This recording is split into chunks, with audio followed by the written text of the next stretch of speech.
Good evening and welcome back.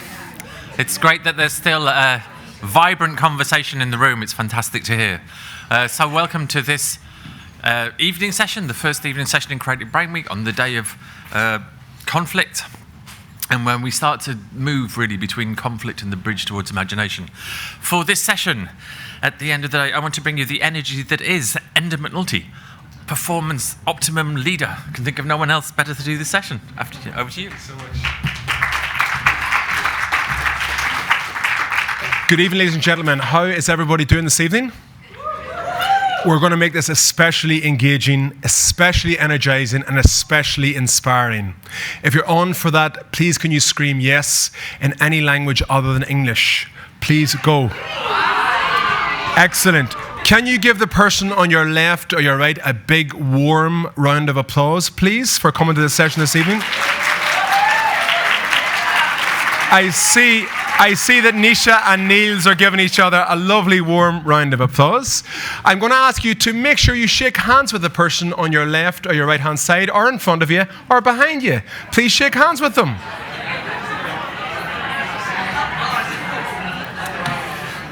Dominic has done an incredible job with Creative Brain Week, and they've asked me nearly 9 months ago to help facilitate this session, and they asked me particularly to make it extra engaging, extra energizing, but make sure that the content that you're going to hear is delivered in a very special way. So if you're excited about that, please can I ask you to move your hands as quickly as you can towards each other with loads of conflict in between. Go. I guess if we're talking about conflict, being brought up in Northern Ireland, conflict was every day.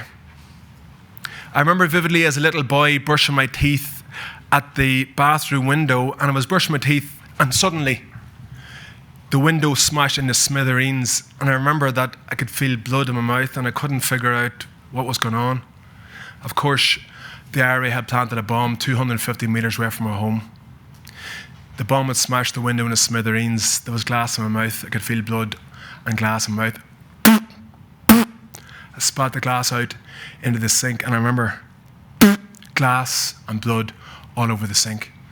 That's not that long ago, ladies and gentlemen. So I feel it's pretty profound today to talk about moving beyond conflict in the context of positive psychology. If you would be with me this evening to say that it is amazing what can happen in terms of conflict if you have the right leaders at the helm, and how we can all navigate a way through that with the right positive psychology, can you scream yes nice and loud so make sure you're with us in the room this evening? Now you know how important the session this evening is. The session will be 3 acts. In between each act, you will get to interact, ask questions, loads of them, online audience and in-person audience. But for those questions, we've got one ground rule we're going to ask for everybody in the audience. Please ask it fast. And for the really amazing experts on stage, a little ground rule, we're going to ask you to answer it fast. I don't know about you, but if you've been at amazing sessions already today, we make this even more interactive, even more experiential. Hands up if we all copy or compute that, as they say in the army. Excellent. So between each act, you're going to get a chance to ask some questions, and our amazing experts will answer those questions. At the end, we'll have them all on stage, and we'll do a little bit of improv Q&A amongst all of the experts. And rather than me asking the questions, it could be Dominic asking one of the questions, and they'll ask questions of each other in a very improv-orientated manner. So 3 acts, little bit of break in between with loads of Q&A. I'm going to ask one person for the online audience to bring those questions to me right onto the stage. And I'm going to ask that one person, please, has a microphone to use to go in and out of the audience, but we're going to do it even quicker, even faster than earlier. If you're happy with that, let's proceed. I want you to make a lot of noise for 2 very special people who are going to be the first act for this evening. Dr. Nisha Sajnani is going to give an amazing presentation alongside Niels, I hope I'm saying his name properly, Fetje. And they're going to give an incredible presentation on the role of the arts in supporting well-being of people who are forcibly displaced. Please make a special Irish welcome to these amazing experts. Thank you so much.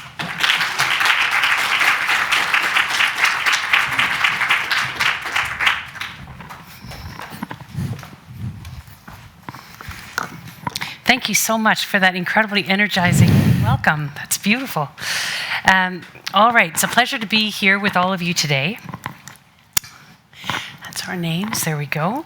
So we've planned to share with you a few examples of practice and evidence for the role of the arts in supporting the well-being of people who are forcibly displaced.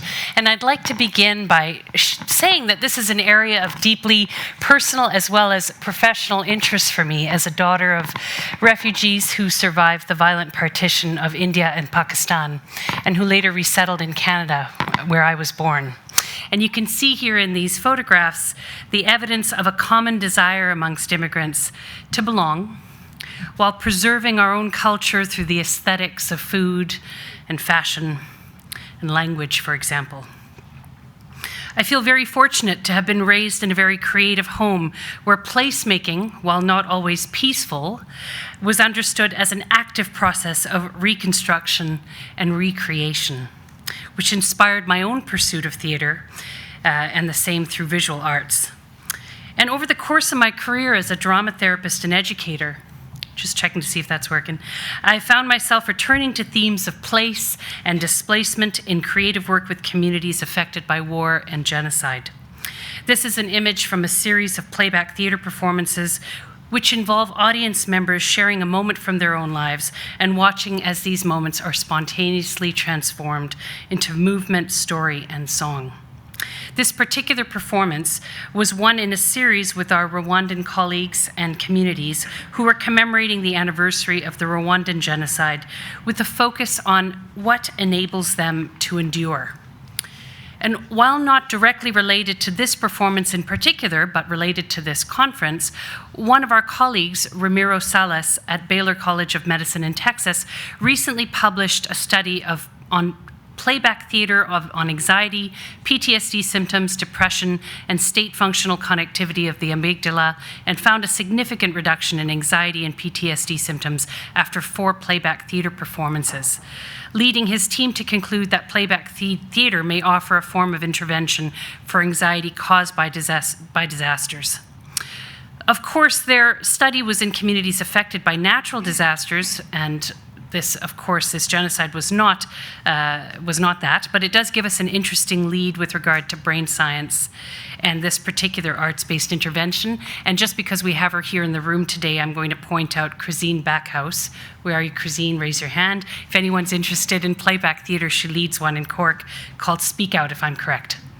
And I think that there's some wonderful connections to be made with Augustine's presentation from earlier with regards to co-regulation and self-regulation in the audience, and also the mechanism of aesthetic distance, the ways in which the arts permit us to engage with sometimes difficult subject matter while remaining emotionally and intellectually present, which was very present in the previous panel. Moving towards other arts interventions, in 2017, I was asked by the editors of the online journal Europe Now to curate an exhibit from artists responding to the sharp increase in the global forcibly displaced population, which at that time had already increased to 68.5 million as a result of persecution, conflict, or generalized violence. And of course, we know that number is much higher now. We included the Baggage series from Syrian architect Mohammed Hafez, in which the remains of a broken homeland were made tangible and preserved in suitcases, coupled with the recorded oral histories of those who had sought asylum and had been remaking home in New Haven and in other places throughout the US to facilitate empathy and understanding in host communities. And finally, this is a rather recent image from Moldova, in which I, together with a group of artists and drama and music therapists, had been working with a group of Ukrainian children and mothers in Bolohan and near Palanka, primarily through play, the most natural language of children, and a means for all of us, regardless of age, to rediscover a sense of joy. So it is with personal and professional pleasure, or rather it was with personal and professional pleasure, that I contributed to the policy brief that Niels will now share with you. Thank you, Nisha.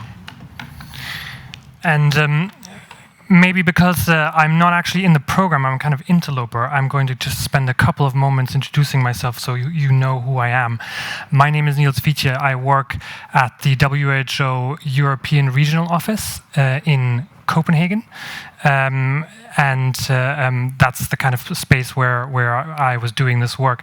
And together with Nisha and Chris, who you've also met, and another colleague called Stephen Stapleton, we've been closely working together on a space called the Jameel Arts and Health Lab, which launched only last week, and which is a space that's trying to kind of bring together the arts and health research base, the policy space into a greater focus and bring more attention to it.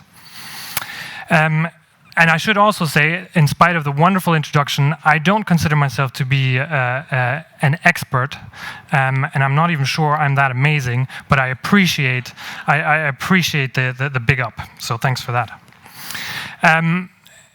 So this policy brief is something that came along rather quickly over the summer. As you can imagine, it was in response to the crisis in the Ukraine that was happening, the war in the Ukraine.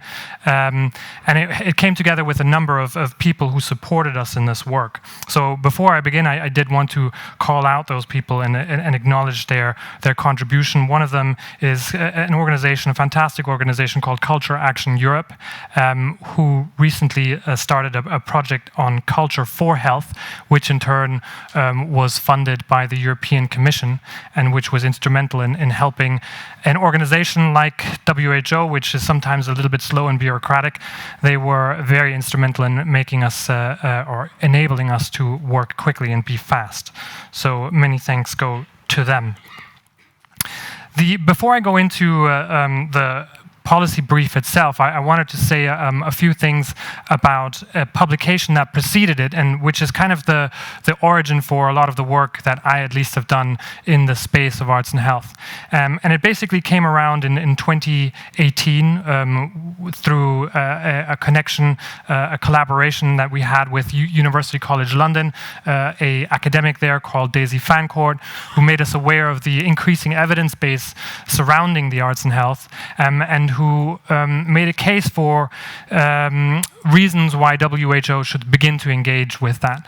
So starting in 2018, we commissioned Daisy, together with some of our colleagues from UCL, to begin to put together a scoping review that really gave us a bit more of a sense of all the work that had been happening up until that point in this space. Now, the review itself is a scoping review. It's not a systematic review. It doesn't rate or rank the quality of the evidence that's it talks about or that is in it. But I think it was a really useful starting shot to signal the fact that a huge amount of evidence is available in this space. A huge amount of activity is taking place in this space, and critically also that the WHO, the World Health Organization, was beginning to interact with this work. And I think a lot of interest, a lot of attention has been put on this report, which in turn has served as a springboard for a lot of really positive activity and work elsewhere. The report covered over 3,000 publications, either directly or indirectly through quoting other systematic reports. I think it's a very useful starting point for anybody who's interested in this space and who wants to know about work that's been taking place, for instance, in relation to arts and health in prisons, for instance, or in the operating theater, or with regard to mental health, dementia, and so forth. It's a very good piece of reference work for that purpose. And it covers a huge range of activities and is really looking at arts and health across the life course. It talks about a model of arts and health and recognizes one of the important factors of why we think arts and health work or can be effective, and that's by putting an emphasis on their multimodal nature, the fact that they really work across different spaces, including the psychological, the behavioral, and the social space. They have impacts in all three of those dimensions, and through all three of those dimensions dimensions can help improve mental health, well-being, and health in and of itself. And that's across the spectrums of prevention, treatment, promotion, and also management. So as you can imagine, the report itself really takes a huge spectrum of information and tries to boil it down to a manageable chunk that is of interest to policymakers as well. Now, back to the report that we began talking about, the policy brief. Over 84 million people have been forcibly displaced, according to UNHCR, in 2021. The statistics for 2022 are not yet in, but we can almost be certain that it's going to be more than that over the course of last year. And that was really the prompt for us to think about, okay, we have this evidence report that goes into, that is very general. Let's try to go into a little bit of detail, and let's try to say something meaningful about this, this space of forcibly displaced people and how arts and health can potentially contribute to that. So the arts and health, according to this very focused review, can play a really important role, and it's something that has really been, it's worth remembering that that's something that's been acknowledged for many years. It's just often not acted on. So the Institute of Migration has a manual on community-based mental health and psychosocial support that dedicates an entire chapter to the ways in which arts and community-based theater, for instance, can contribute towards the mental health and psychosocial support of forcibly displaced people.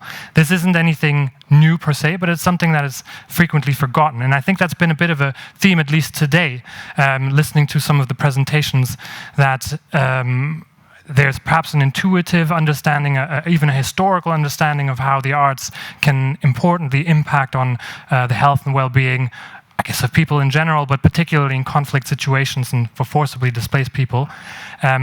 But acting on that is sometimes a little bit fragmented and perhaps not very systematic. So the policy brief that we produced reiterated the fact that the arts and health can play an important role in that, and also tried to articulate how artistic engagement and investment in artistic activity is really a win-win.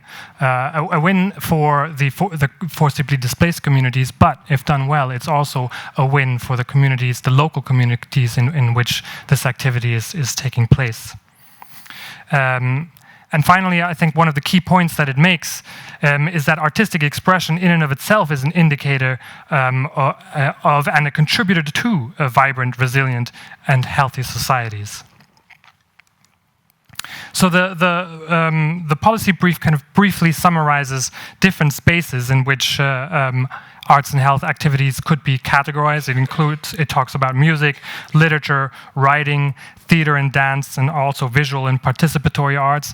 And within all of these, it links towards some evidence, some research evidence that shows how, for instance, well-being and emotional expression and a sense of agency can be improved, how feelings of disassociation can be reduced, how emotional regulation can be supported, how solidarity can be created, and how empathy can be improved. Again, something that I think we've heard quite a bit about today. So in each of these spaces, there is evidence, both nascent but also long-term evidence to show that the arts can have an important impact.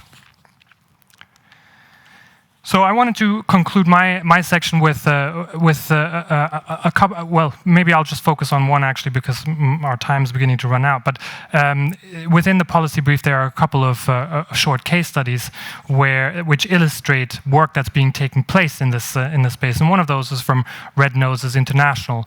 Red Noses is an association of clown doctors that take place in hospitals, but they also have a particular arm looking at emergency response spaces.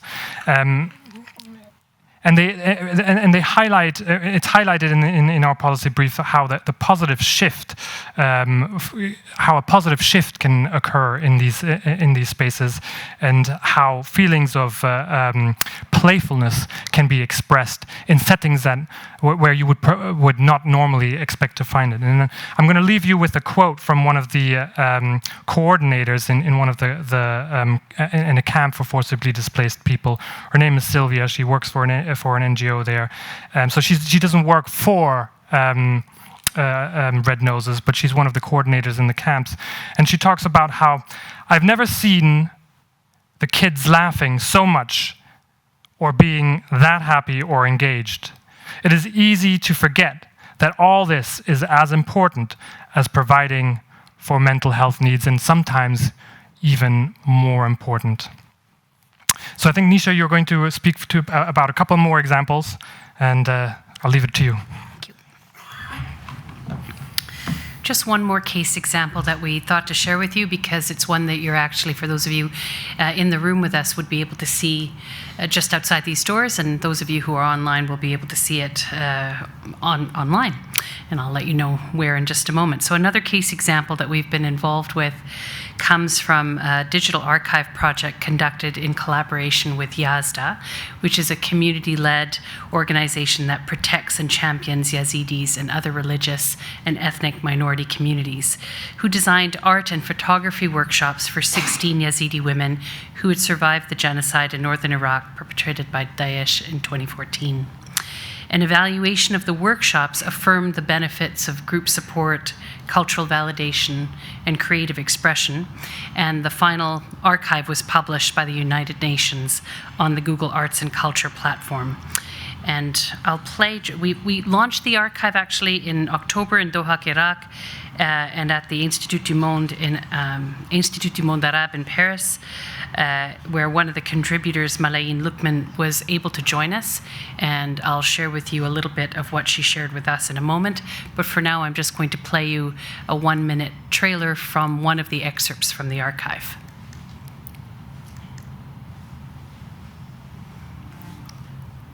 And that's my cue to let you know about sound. Thank you.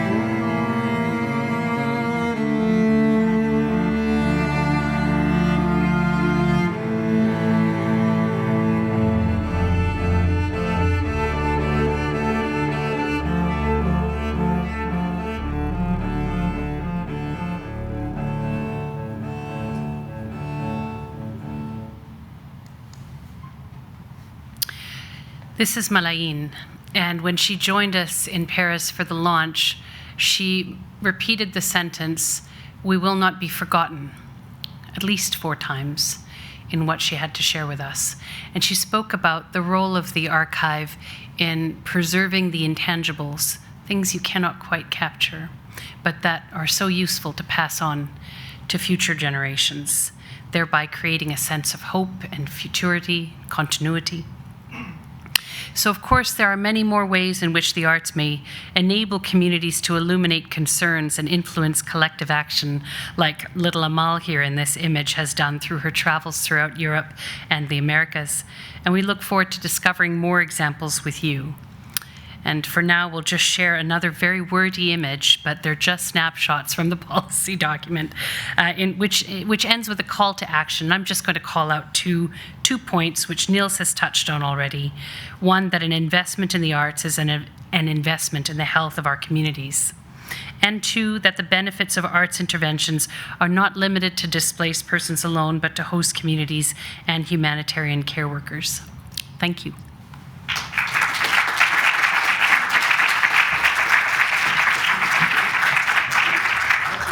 Incredible. For me, that was moving. that was inspirational, and that was a major education.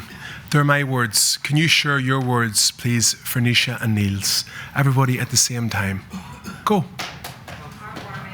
Heartwarming, keep going. Inspirational, keep going. I'm going to hear some from my left-hand side. I hope you haven't gone to sleep on my left-hand side. Any words to use to describe what you're after hearing?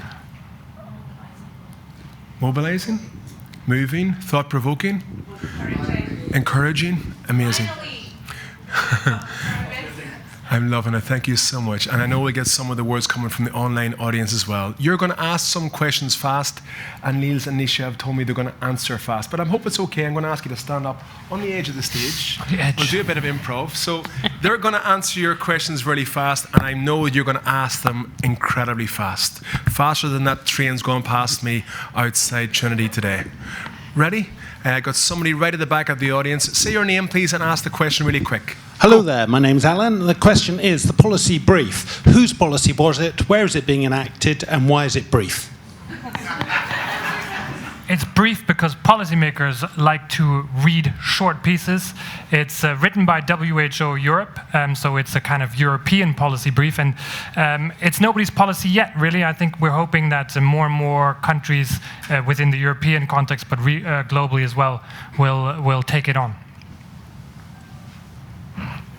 Oh, okay. Hi, my name's Lily. I just wanted to say thank you, first of all. And then also, so I'm studying global mental health. I'll try to keep this really brief. And hoping to go into MHPSS. And I think a lot of the times we talk about how, what you were guys saying earlier in terms of material needs being the focus. So how would you say, for people who are looking to be advocates of MHPSS, how do you advocate for art being like incorporated into the initial response after a humanitarian crisis?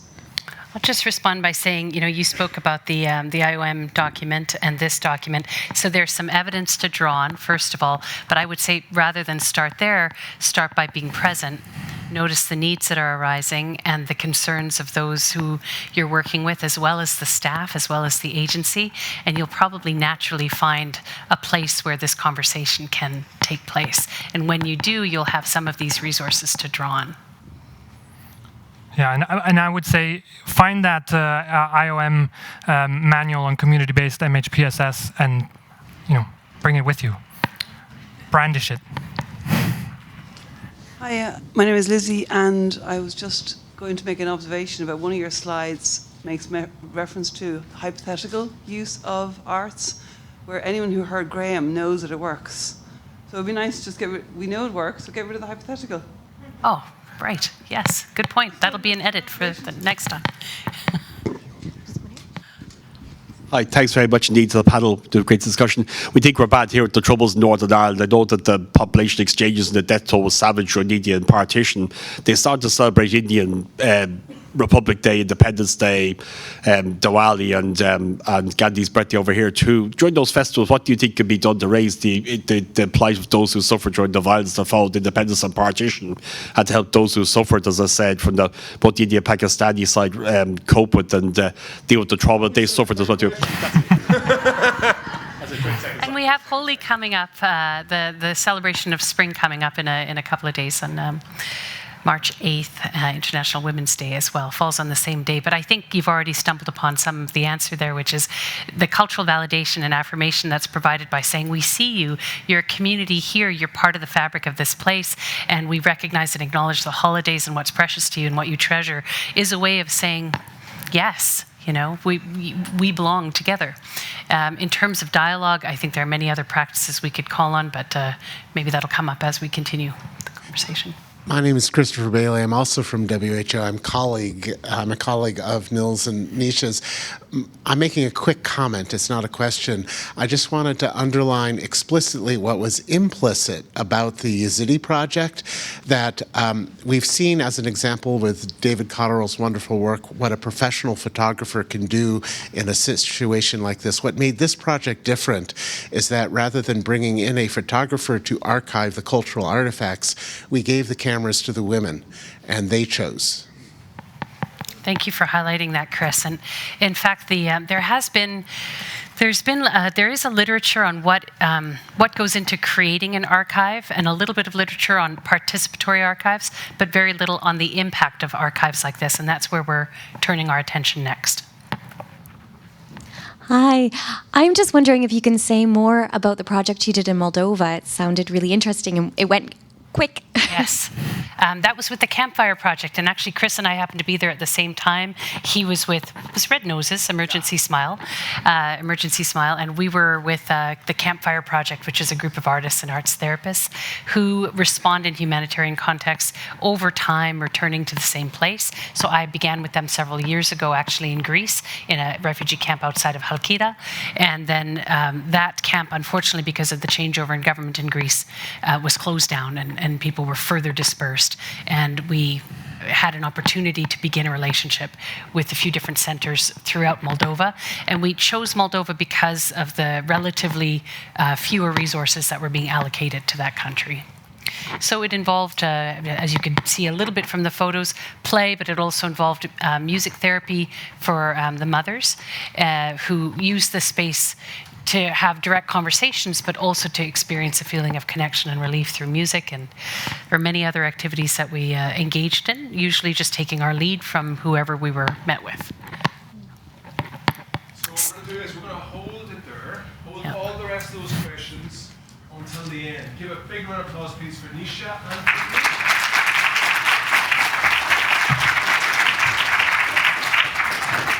I believe that there's a very famous hashtag we're using for this event this evening. I would like you to bring out your weapons of mass communication out of your pockets. You will need your mobile phones. We're going to do a live demonstration that you can all use your technology. And your hashtag for this evening's event is Bring Your Brains. So bring your brains, and please do a hashtag. Take a little screenshot of the amazing imagery behind us, and I want you to make sure you start to share this with your colleagues, with your friends, with your collaborators all around the world. I notice in the middle audience you're very quick. On my left-hand side, I notice you haven't even lifted your mobile phones out of your pockets. So put down a bit of positive pressure. Even the WHO, we're going to ask you to bring your mobile phones out and do some live tweeting or Instagram, let's say, posting. Is that okay? The next session we're incredibly excited about. If you know anything about positive psychology in Ireland, you know a lot about this gentleman. If you know anything about psychology across Europe, you probably know a lot about this gentleman. I want you to give a huge round of applause, please, to Professor Ciaran O'Boyle. Thank you so much.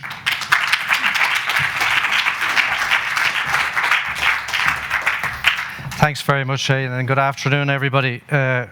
You can see me, but I can't see you. I can see lights. So, just following on from that last presentation, I'm going to start in a similar sort of place. I want to share with you how experience of the residue from a major conflict in Rwanda brought us, myself and others, on a journey to try to change the way we think about and do health in a major medical University of Medicine and Health Sciences.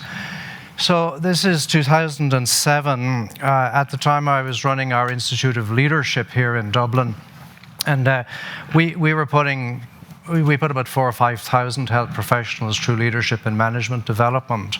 And we were 2 years into that institute when we went to Rwanda. And this is about 80% of the surgeons in Rwanda at the time in 2007. And our role was to train them to be trainers, because my institution, the Royal College of Surgeons in Ireland, we had become involved as the academic partner for 11 countries in East Africa. And we started in Rwanda. And just as we had finished the training session, one of the surgeons said to us, "You must go to the Genocide Museum before you leave." So we did that, myself and my colleague Dermot, who's also there. And it's a very sobering place. Some of you have been there, I'm sure. But out the back is a slab of concrete under which there are 250,000 bodies buried. And we were leaving, having seen all the cases with human skulls, with machete wounds on them, with bullet holes in these skulls. We were leaving the centre, and one of the porters said, "Have you been in the children's room?" So we went to the children's room, and I took this photograph in the children's room. These are photographs of beautiful children sent to the centre by their families after the massacre. Now, every single one of the children in this photograph was massacred. With machetes mostly.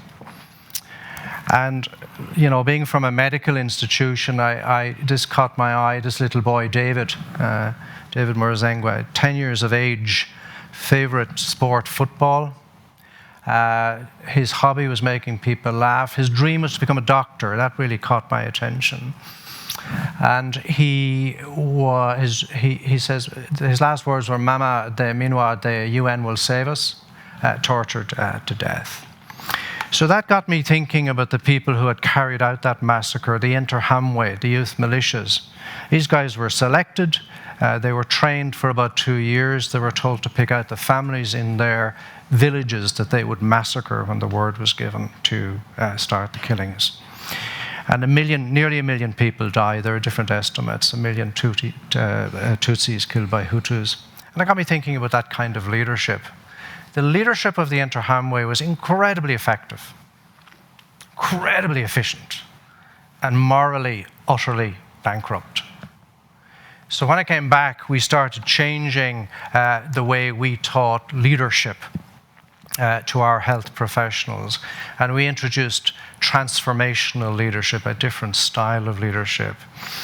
And we taught people that to be a transformational leader, there are a number of elements of yourself that you must develop. You must know yourself, you must learn about yourself, you must do the right thing. There must be an ethical, moral center to the judgments that you make. You must be genuine and compassionate, and you must be fair-minded. You must be capable of balancing different kinds of agendas and needs. So from that point on, from 2007 till I finished there in 2019, that was the model of leadership that we taught both here in the Middle East, in our medical schools in Malaysia. And that came out of that experience in Rwanda, epiphany in Rwanda. And then that got us thinking a bit about, well, what about big organizations? Because there's a huge amount of conflict in organizations, there's a lot of stress in organizations. We get a lot of our meaning comes from the organizations in which we work. So we started to think maybe we could, as a major medical center, medical university, start influencing how organizations create themselves.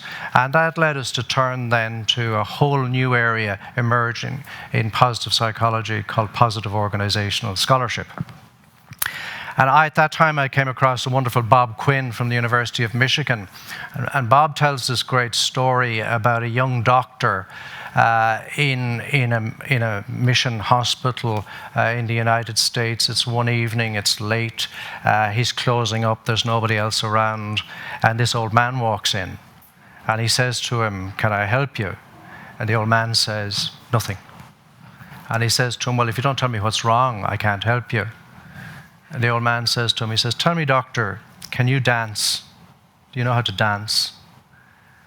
And the doctor says to him, he realizes this is one of the medicine men, this is one of the elders of the tribe. And he says to him, "Can you teach me to dance?" And the elder says, "I can teach you, but you have to hear the music."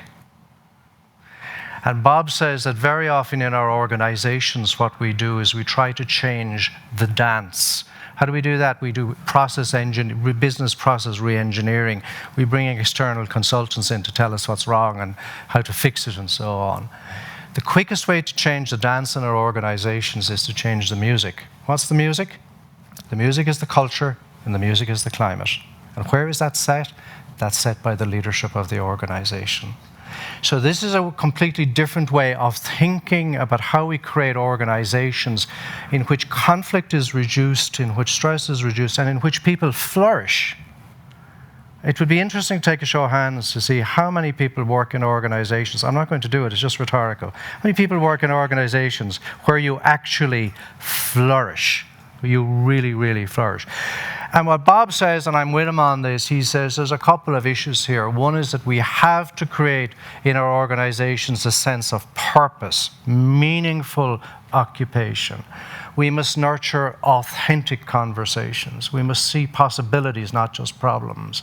We must embrace, here we go again, the common good, something bigger than ourselves. And we must trust the emergent processes as they emerge. So we started introducing all that kind of thinking into the leadership programs. And we were doing that for a couple of years. And then we started thinking, well, actually, the question is a lot bigger than that. The question is really about how we do all of health and all of healthcare, not just healthcare in the workplace or healthcare in the whole thing. So we started looking around at ways of thinking about health. And this is one way, which is not what I'd advocate, but I think it's an interesting perspective from R.D. Laing. You can read that for yourselves. So we said maybe that's not a way for us to go as a leading medical institution. Maybe we should just find something a bit more positive than that. And that's really what we've been at for the last, I suppose, 3 or 4 years now, 2019. And we set up this centre, firstly as a centre for positive psychology and health, but now we've broadened that to a centre for positive health sciences.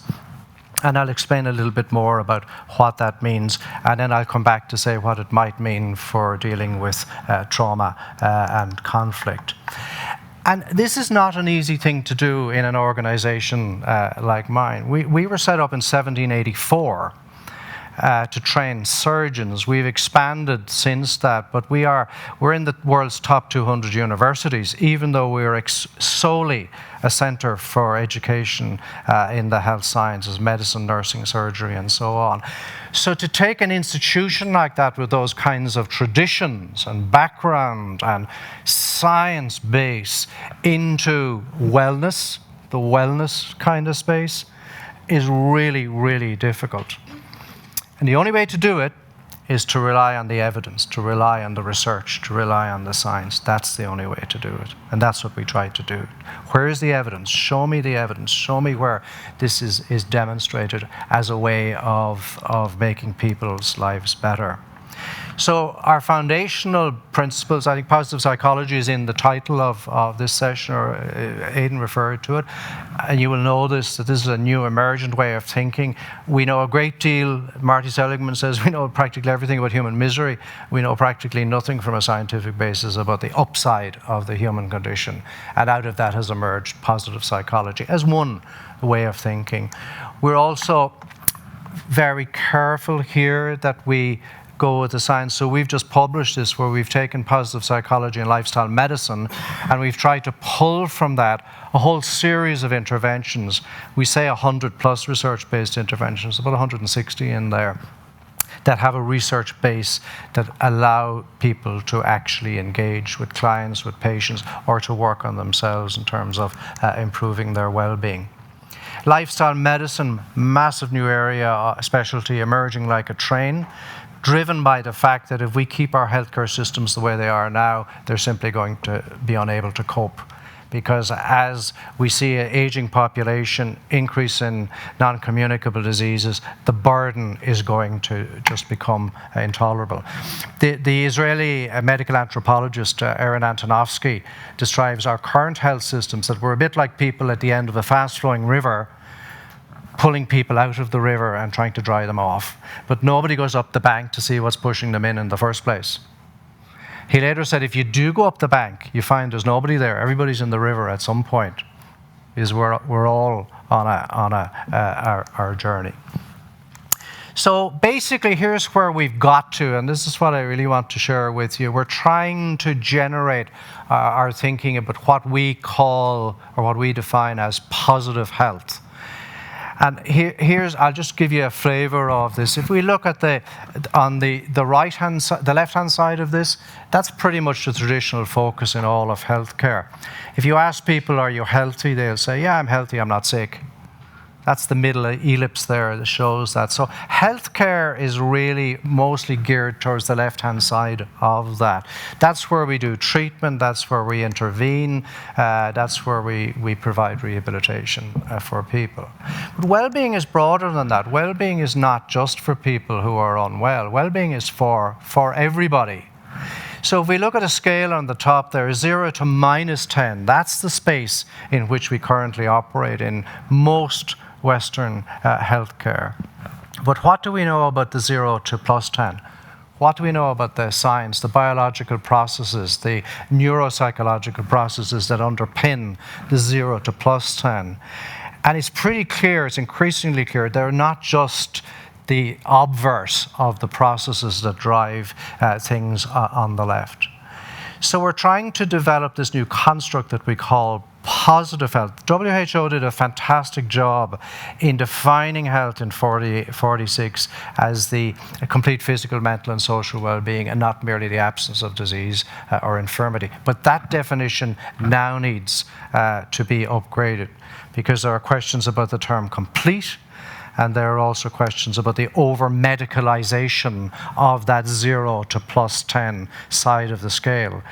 So with our lifestyle medicine colleagues in the States in particular, we're very connected to some of the leaders there. We asked the question, is lifestyle medicine an emerging discipline that's coming with the same lens, which is really a disease lens? Preventing disease. That's great, that's worthwhile. But what has lifestyle medicine got to say about this other side of the equation? So we need to reformulate how we're thinking about health. So let me kind of come back around to where we started with Rwanda. When I was a young psychologist, I spent quite a bit of time working with critical incident debriefing with trauma situations, until a Cochrane report showed that A, that wasn't a good thing to do, and B, you actually could make things worse by doing that. So we stopped doing that. So this lens, this alternative lens, as many people here will know, has led to a different way of conceptualizing this, called post-traumatic growth.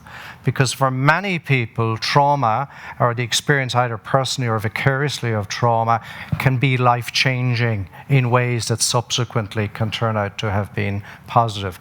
There's a good review of this recently by two of our team, looking at this in terms of health professionals dealing with the COVID pandemic, where we're seeing a massive amount of burnout there, really serious. For me, COVID was an epidemic. We're now seeing the mental health epidemic just starting to emerge post-COVID. So I'm not going to go into that in detail, just to put it there that when we start to change the lens on some of these paradigms, I think new ways of thinking, new ways of engaging, new ways of doing research start to open up.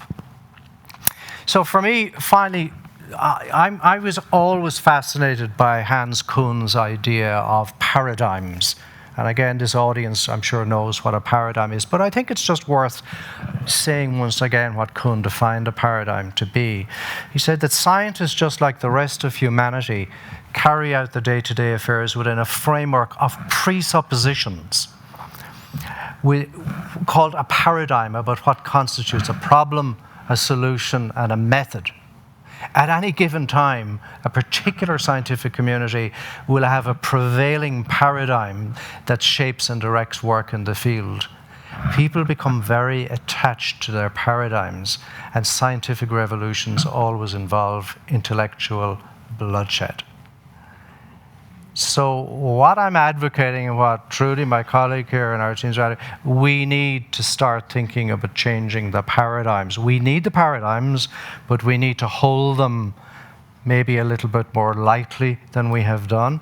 So my image for myself, and this is how I rationalize my existence now, just as I've passed retirement age, is that healthcare in our organization, it's a bit like this huge liner. These things take miles to stop, and changing their direction is extraordinarily difficult. And I think we're like one of those little bow thruster engines in the bow, trying to move the thing slightly in a different direction. And if we can do that, maybe we will gradually over time shift the whole direction in which the ship is moving. Because it's creative art, I want to finish with my favorite. What I do when I get stressed is I listen to Beethoven. I always have done. Beethoven is my absolute hero. Apparently not a very nice guy to meet, but there we are. You know, some of you will be familiar with this. This is a Heiligenstadt Testament. This is a letter that Beethoven wrote to his brother in 1802, which was only discovered after his death. And in it, you can see there, he talks about losing his hearing. He says, it's hard to read it from just here. He says, harshly I was repulsed. I had to say to men to seek louder. What a humiliation when one stood behind me and heard a flute in the distance and I heard nothing. And here's the piece. But little more and I would have put an end to my life. So this is Beethoven writing to his brother about his intention at the time to take his life, the trauma, the conflict, the adversity that he was dealing with at that time, unimaginable for a composer. But then he goes on to say there at the end, he said, I recommend patience, it is said, that I must now choose as my guide. I have done so. Recommend virtue to your children. It alone can give happiness, not money. I speak from experience. It was virtue that upheld me in my misery. To it, next to my art, I owe the fact that it did not end my life with suicide. Now, I went back and actually looked it up. By the time that Beethoven wrote that letter, he had produced only, well, apart from some smaller works, symphonies number 1 and number 2. If he had taken his life at that point, look what we would have missed. Look at the masterpieces of civilization that we would have missed. So out of that adversity and his capacity to deal with that adversity and continue, we have some of the greatest masterpieces of European art and music. I think that's a hopeful note to finish on. Thank you. Thanks. Thank you so much. Much appreciated. For me, I would say that was paradigm shifting. That's my words. Now, please use your words. How did you find that amazing session? Nice and loud so we can hear you. Informative, calming, thought-provoking, joyful, world-changing, insightful. Thank you so much. So what we'll do is we'll play a little bit of music in the background now. I'm only joking. So what we're going to do is you're going to ask questions very fast, and we will try and get that music loaded up in the meantime, by the way. You're going to ask your questions very fast, and Professor Ciaran is going to answer them really fast. Go. Oh, thanks. Hi, I'm Catherine Cassidy, Director of Engagement at Scottish Ballet, and we have a large dance and health programme there. I guess we work a lot with medical professionals who struggle to understand and the language that we speak as artists about the benefit of the arts. And I guess my question to you is, can you help us? How do we already know that in Scotland, certainly the new healthcare framework is looking to include the ways that you're working, but this ship that you've shown, I see, we know that ship, and even those who are allies of ours, but is there any advice that you have for us to help bring people more on board who are really attached to data and understanding the evidence that we can't always provide for them about the well-being of patients? Oh, God, that's a huge question. I think evidence is incredibly important. I'm a scientist originally, so I think it's very important. What we do, in many cases, what we do in our medical schools is we damage people, because we take people in who have a whole range of interests. These are smart, bright people. They're interested in the arts, in literature, in geography, in music, science, of course. And then we kind of funnel them down into a very narrow way of looking at the world. It's more a training than an education in many respects. And I think many of us are aware that that's a real challenge for us. So I think we in the medical schools are starting to change that. We're seeing medical humanities coming into education. So the mindset that we produce at the other end of that is very much an evidence-based mindset. It's a person who thinks very much about the individual patient. It's a person who always looks to see what the current thinking is. What I'm seeing more and more is because of burnout and because of stress and pressure in the health professionals themselves, they are open increasingly for themselves to open up to this way of thinking. For me, the segue into it when we're teaching, we do a lot of work with health professionals, is around the whole construct of meaning. How they construct meaning, how they reconstruct the meaning of what they're doing, how they can reconstruct their personal meaning, and how they can change the nature of those transactions. And I think that's where literature, art, music, dance, and so on can become part of that. So it's a long journey. This, yeah. My name is Jean Callanan, and I chair the Irish Hospice Foundation. Your axis of -10 to +10 is so relevant to dying, with the over-medicalisation of death, that we think we should be working at that bottom end, when actually we should be working at the positive well-being of people who are at end of life. Couldn't agree more, Jean. And I've been involved with the Irish Hospice Foundation for nearly 35 years. I've seen patients close to death who would say their quality of life was the best that it ever was. I mean, we make these enormous assumptions. It's a matter of what lens we have. If we have a medical lens, a nursing lens, a chaplaincy lens, a family lens, it's the lens that changes the dynamic. So we need very much more sophisticated ways of thinking. And again, the great work that you guys do, that goes right out beyond the individual as patient to family and support for families further out into a bereavement, into the bereavement stages. So again, there's a paradigm shift that comes with hospice care that is just wonderful. Yeah. Hi, Alan Stewart. I'm a postgraduate researcher in UCD. Just want to say I did business studies as undergraduate here and change management as part of that. What do you think can be done to help people in a clinical setting overcome hostility to people involved in change management and to help them understand the culture if they're implementing a change management strategy in a given healthcare environment, please? All right, there's a huge question. So we're talking about, if I understand the question, we're saying how do we help people think about change management in large healthcare organisations and the hostility to that? Well, I think one of the challenges we have, particularly in the system that we have in this country, is the massive centralisation. Decentralisation will be interesting to see whether that changes things, because we're now looking at, with Sláinte Care, going back to that. We might be here another 25 years going back to centralisation. We'll see. I think part of the answer here, not just for healthcare organisations, but for all organisations, is to say, making sure that the workplace is conducive to the thriving of people is not a matter exclusively for HR. In fact, you could argue that maybe that's the wrong place to have it at all. It is a matter for everybody in management and leadership of an organisation. And if we look what's going on in the University of Michigan, for example, they're demonstrating that if you use a particular kind of leadership, use appreciative inquiry, find out what's going really well here, what do we do well, how do we do more of it. We use transformational leadership. We identify the positive energizers in the organisation. We set these Everest goals where people are linked not just to the goals of their work, but to something bigger. Those kinds of approaches, which are not HR approaches, those are C-suite approaches, those are the approaches for the whole organisation. Those approaches make differences, and we have the evidence for that. So, I'm a fan of yoga at lunchtime, but I don't think that's the answer to these kinds of problems in organisations. And I feel somebody said to me recently, I thought this was wonderful. We were talking about stress and pressure on young doctors and nurses.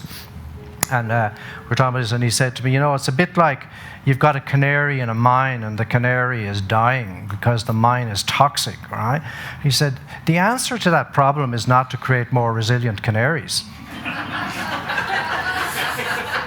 There's another way that we maybe should be looking at it. And that's where the answer lies not with the individual. The answer in that case lies with the system and the transaction between the individual and the system. Yeah. Wow, what an inspiration. Big round of applause, please. Thanks. Again. Okay. So I'm going to ask for a little bit of help. We're going to play some upbeat music, and when the music is going to be played, we're going to change the scene on stage here in the theatre, because we're going to do a little bit of improv. I'm going to ask for some of my colleagues on my left-hand side to help me to change these and take these chairs off the stage, if that's okay. I'm going to ask somebody to help out. And we're going to play some music. When the music's playing and we're getting ready for this little scene, this little act on stage, I'm going to ask that you're discussing with your colleagues or your peers, what have you learned about the last two brilliant sessions? Use your time wisely. We're going to ask for your attention, if it's okay. Excuse me just for 1 second. I am going to ask you to think about if you were in the West End watching an amazing play, maybe in the Gate Theatre here in Dublin. Please make a lot of noise just before we start this little act. Make a lot of noise, please.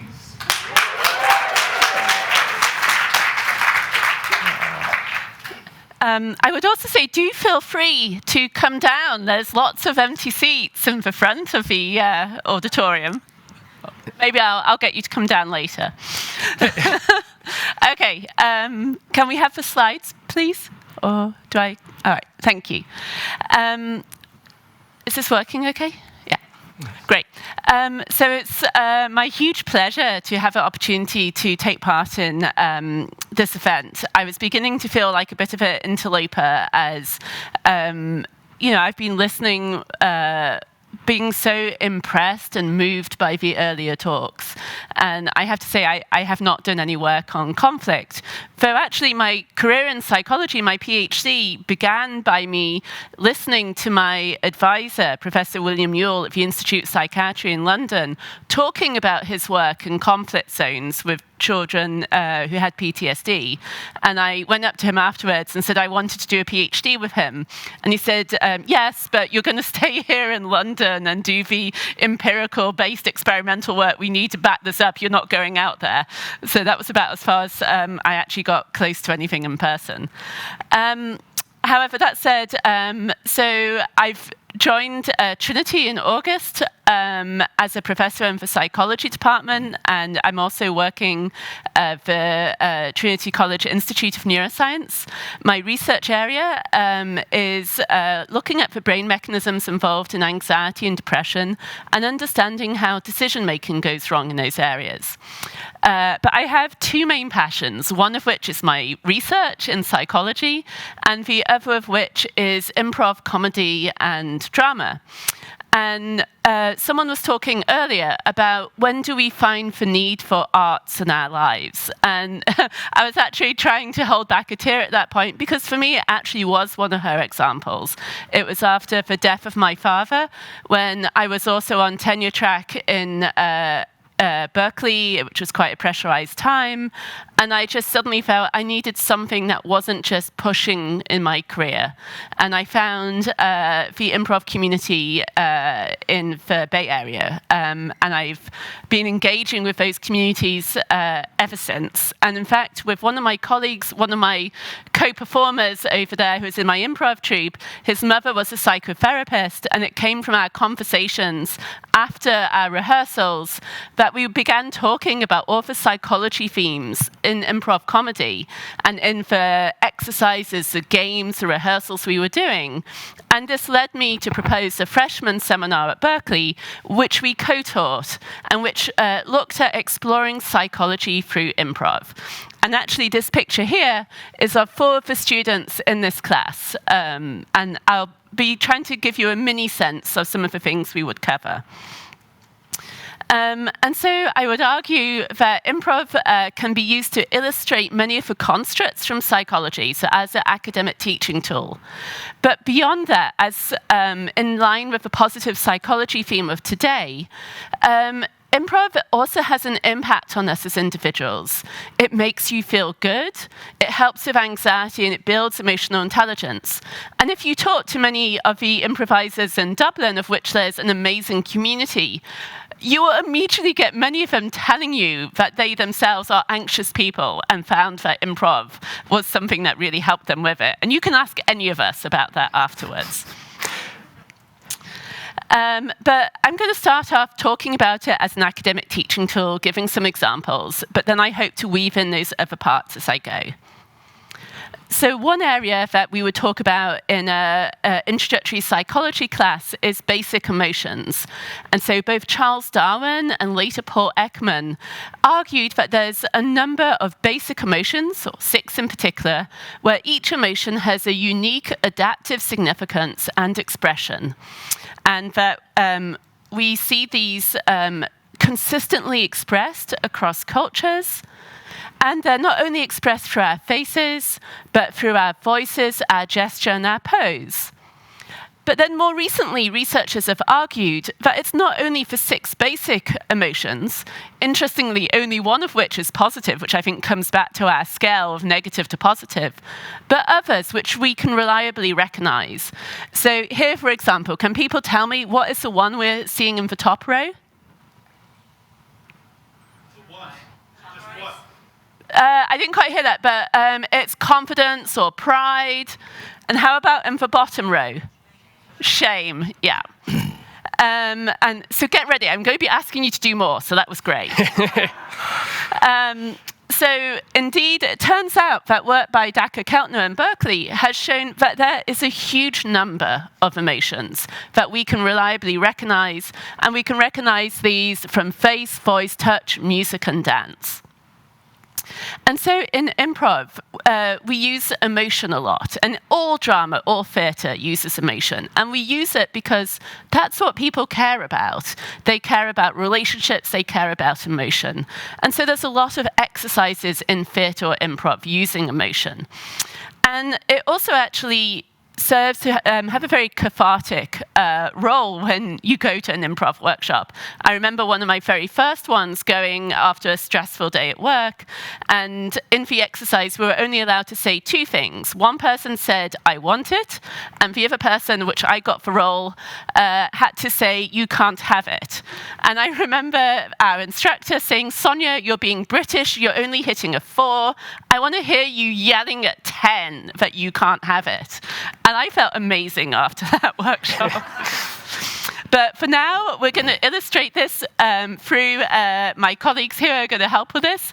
So first, what I want you to do is to give me a whole list. Just shout out emotions. I want any emotion you're interested in. Excited. Excited. What was that? Grateful? Happy. Oh, sorry? Happiness. Happy. Pride. Anger. Disgust, boredom. Okay, I'm going to try and remember some of those. So we're going to start off. Oh, I need an everyday object. Potato. I heard potato. What was the last one? Pen. Pen? Pen. Great. We will take pen. And I'd like to start off, both of Quentin and Dan will be doing separate monologues towards you, and they will start off neutral. When I start the morning, I get out my trusty notebook and my pen, and I just start writing. I don't think about the words, I just let the pen guide me every step of the way. Ballpoint. Blue. Bic would be my favourite, but there are many other brands of varying cost and size. Excitement, sad. But then the pen just keeps moving and moving and moving. I almost feel like the pen is guiding me throughout it. And I'm like, where are these words coming from? They're not coming from my brain, but they're magic. Prepositions, verbs, adverbs, all falling on the page. It makes me feel so powerful. What's the point? Once you use one up, it gets to the very bottom, useless. Becomes dry. You can't get anything. No matter how much you tuck it into your pocket, try to warm it up, no matter how much you try to etch it into the wall to try and get any little bit of ink, it's done. Angry, happy. But then the words really start coming out, and all of the things in my day start falling onto the page. Oh, you have to go to the shop to get a pint of milk. Oh, you have to have a doctor's appointment. So it's like, no, I want to go into a world of creativity, not my life. Why is my life imitating art? I don't want this. And isn't that why it's great? Sure, you get an old pen, you run out of one, and then you get another one, and it feels completely different in your hand. And it's like, it's a whole new day. It's like when you have fresh underwear. You just feel fantastic. All right, and I'll stop it there. Thank you. So as you can see, we way more enjoy things when there's emotion in than when it's just neutral, and you could definitely recognize all of those emotions. Okay, so another topic we often cover in introductory psychology is social status. And in some of the earlier talks, sadly I couldn't be in all of them, we heard some serious examples about status, and it almost feels in the context of displacement, something that light comedies may be not appropriate for, but then often laughter can help, even in the most serious of situations. And And I have to say, one of the examples I loved from earlier was the idea of like when you have all these people taking part, to make it so people with no status get straight in the queue and the diplomats had to wait for longest. That was an example from earlier, which I absolutely loved. So what we're going to do now is we're going to do some work to illustrate status. And so first off, what I'll teach my students is that it's not just humans. Many species, as we can see here, have status. In human society, new groups of, say, for example, students will form hierarchies in minutes, which, is maybe impressive, it's maybe kind of somewhat, sad or concerning, depending on how it goes. And we rapidly judge status, and it can be linked to posture, expression, and also personality traits. And then obviously also where we find ourselves in the world stage. But one of the things I do in this class I teach with improv is I actually get students to take part in the kind of scenes we'll be doing now. And it gives them a real chance to think about how does it feel to be low status or to be high status. And I think that is a very different experience to them to just learning about it on a slide like this. So for this example, can I please have a workplace? I heard bank first. Sorry, but recycling plant could have been really fun. Sorry, you get bank. And Quentin, please, can you be the boss? And Dan, can you be the till clerk or employee?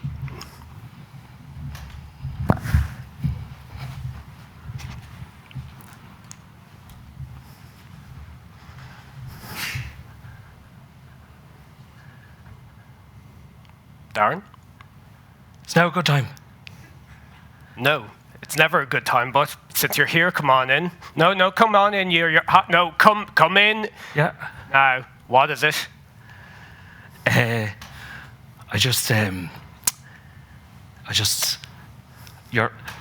Darren, just say it, please. Jeez. Chicken sandwiches.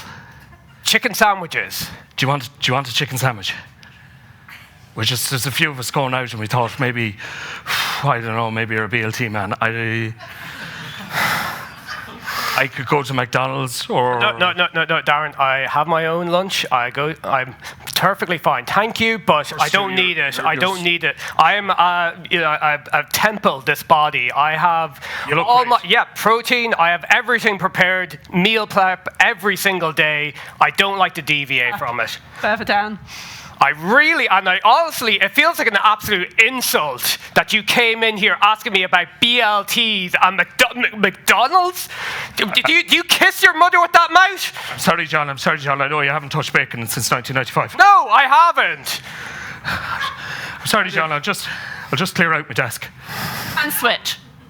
No, don't clean out your that. Of course, I'd have to go to HR about this, and I'd have to explain why I'm leaving my job. No, don't go. Please don't go to HR. Please, no. I'll keep my voice like this. You were also talking about your body in a weird way. It was maybe a little inappropriate for the office. That's just workplace. I just wanted to talk about physicality. It's just Baron, please, I beg you, don't. Well, maybe I'll get an old chicken sandwich from the petty cash, maybe. Yes. And stop.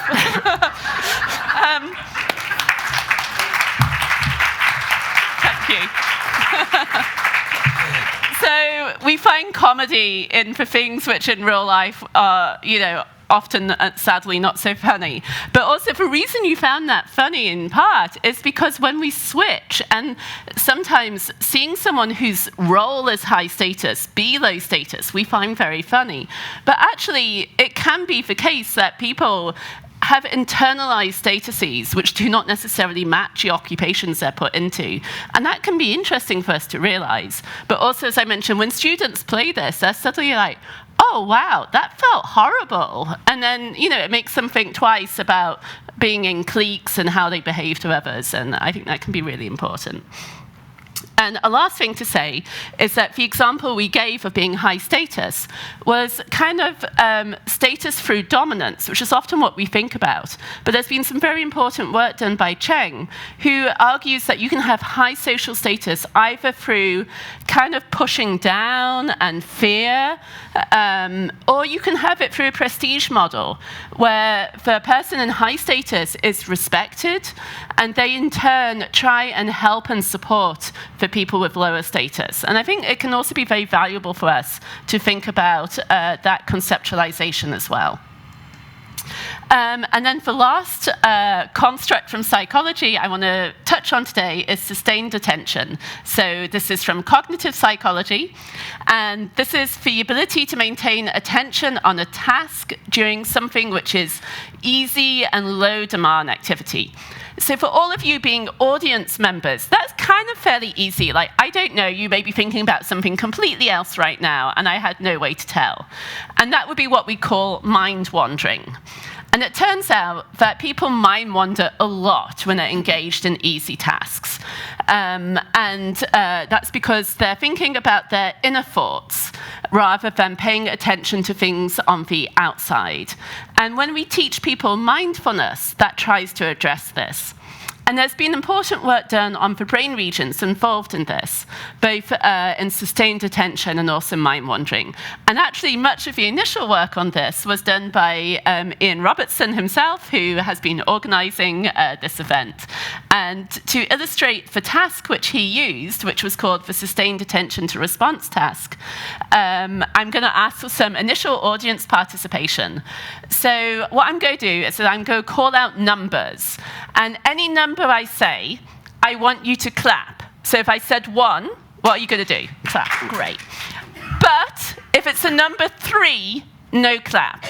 Okay? So that's your upfront rule.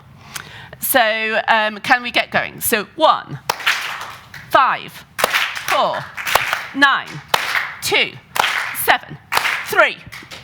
Okay, there was a smattering. So if we kept going and you got bored enough, people would be occasionally clapping for the 3s. So that's a good example of the sustained attention to response task.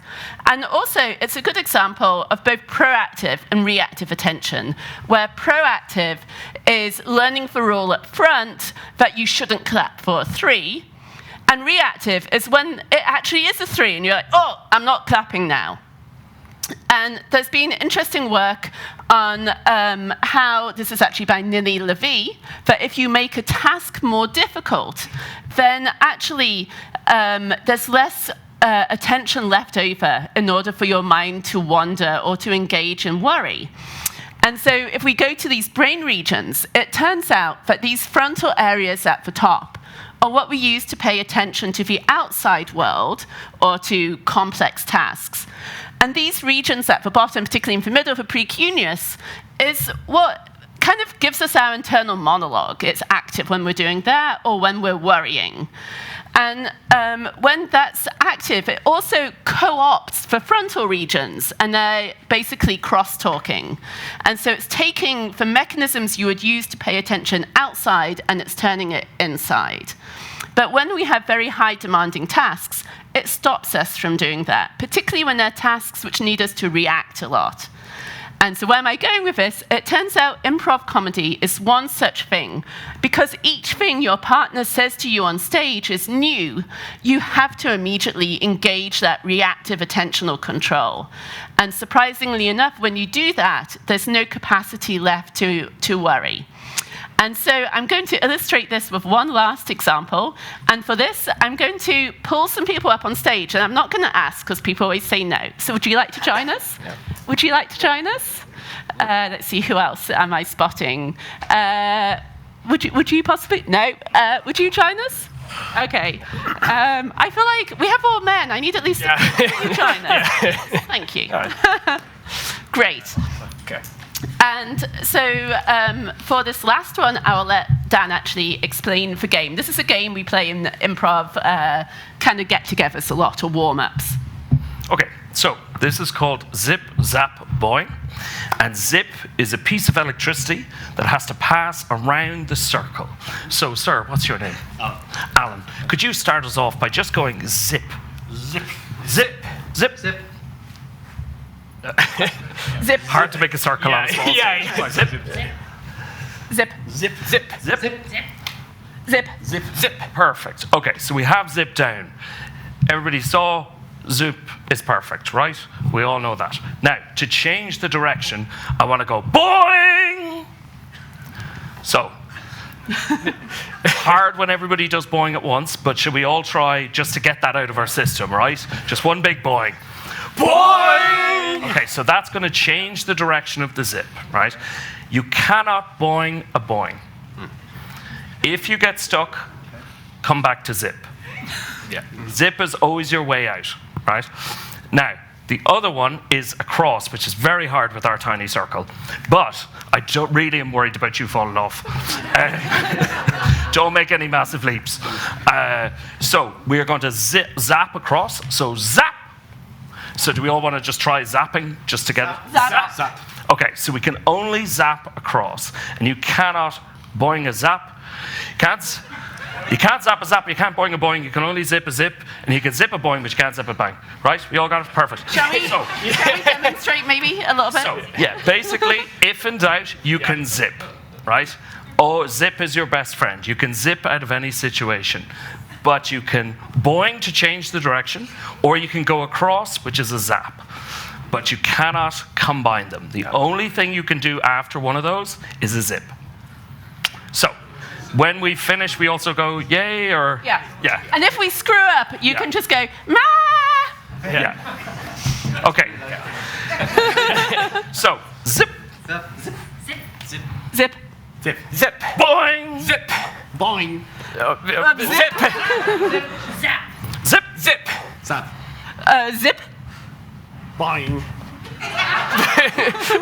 Zip. Boing. Zip. Zip. Zip. Zip. Boing. Zip. Zip. Zap. Zip. Zip. Zip. Zip. Boing. Zip. Boing. Zip. Zap. Zip. Zap. Boing. All right. Okay. Thank you so much. Thank you. Thank you. So I know I'm running. Can I go one very last? So I'm going backwards now. Got my pointer turned round. Okay, so one thing I'd like to ask, anyone who did that, were you thinking about anything else apart from that game while you were doing that? Absolutely not. So that is the wonder of improv. So I encourage you, Quentin actually runs a drop-in on Monday nights called the Improv Playground, and you will find if you go and do this for 2 hours, whatever mood you turn up in, it will not be the mood you leave in, I can promise. And I think this also will explain why this is a feedback I used to get for teaching intro psychology using these techniques. And you know, I have not had another class where you get students saying it's a class you will look forward to unfailingly every week.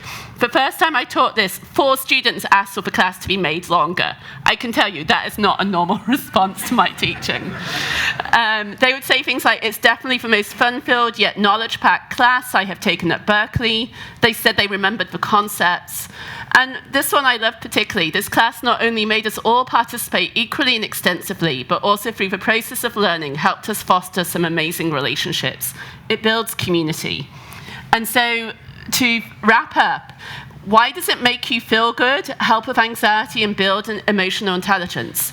Because you can't worry or mind wander when you do it. You can express a wide range of emotions, which is cathartic. And it builds emotional intelligence through helping people really experience what it is to feel low or high status. It's inherently social, and through vulnerability, it creates community.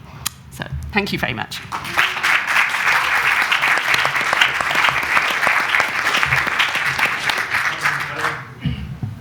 We'll do a little bit of improv to close. I think that would be appropriate. Can I have all the speakers on stage just to close out? I promise we'll try and do this in less than 60 seconds. I'm out of breath from running up and down those stairs. My apologies. So we're going to do some improv. There's a really famous Irish radio broadcaster called Matt Cooper. Some of you may have known of that gentleman. I famously sat in his studio very recently talking about authentic leadership and well-being and the impact of that on people's lives around the world. So he talks about a program called The Last Word, we're going to give everybody on stage one chance to have their last word, both for the in-person audience and most importantly for the online audience. And I'll give them a little bit of time to think about that, maybe about, let's say, 30 seconds each, your last word, your last compelling word each. So it's putting right back at you, that chance to improv. But I'll also give everybody in the audience the chance to do the same thing. Is that okay? So, everybody in the audience, I'm going to ask you, if it's okay, turn to the person on your left or right hand side to give my actors in my background a bit of chance to prep that. Turn to them and tell them what would be your last word of this amazing session.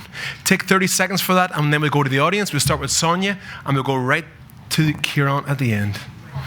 30 seconds.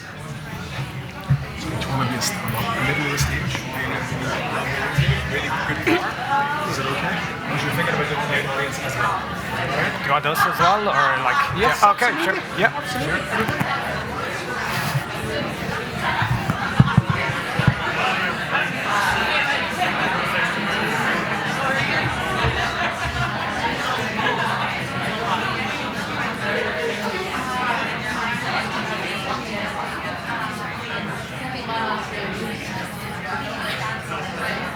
Okay.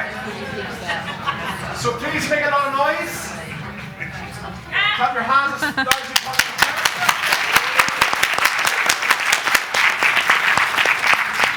can. Gosh. So I putting a lot of. That's 4 words. Oh, how many words? I'm allowed one. You can take as many as you want.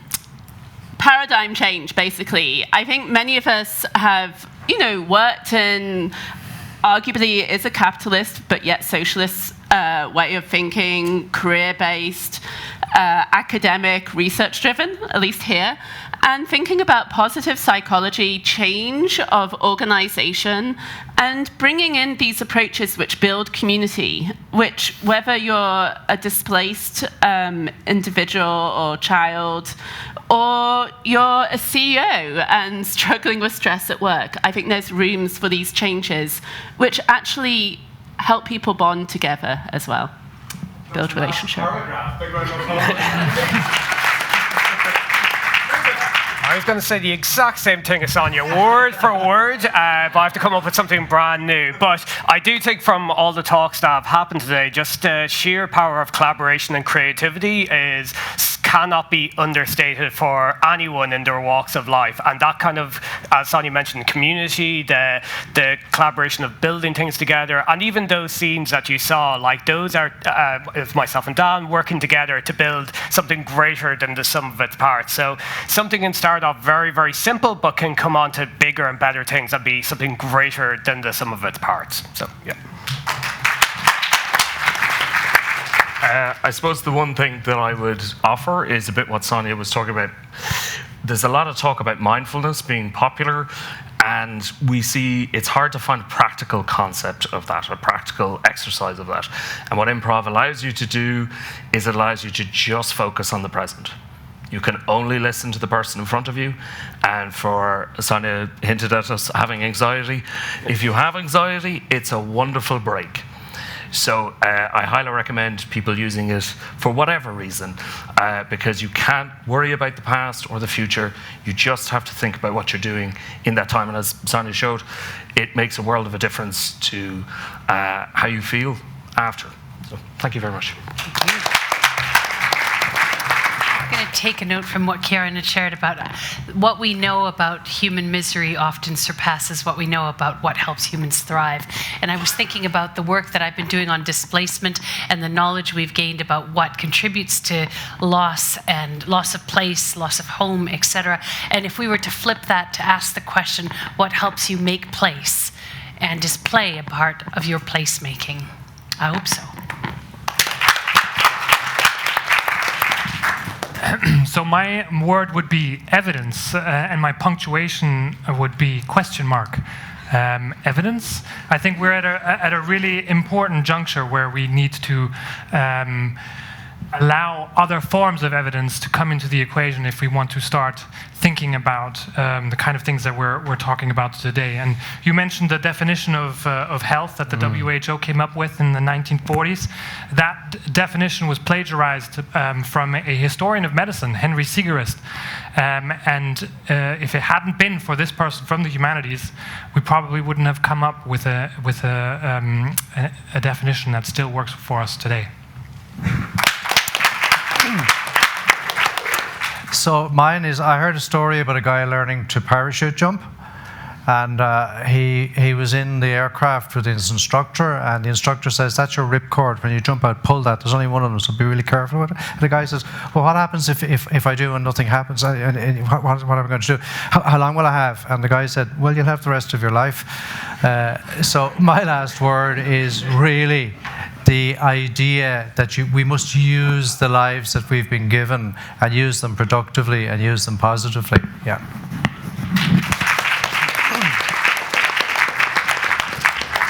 I can't think of a better way to finish off this session, but I'll pass to Dominic for his last word. Thank you very much. My name is Enda McNulty.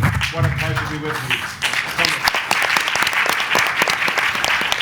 So, my job is really simple. I'd like to thank all the people on the stage for all their contributions, and to Enda for hosting their end slot of today, nearly. Thank you very much.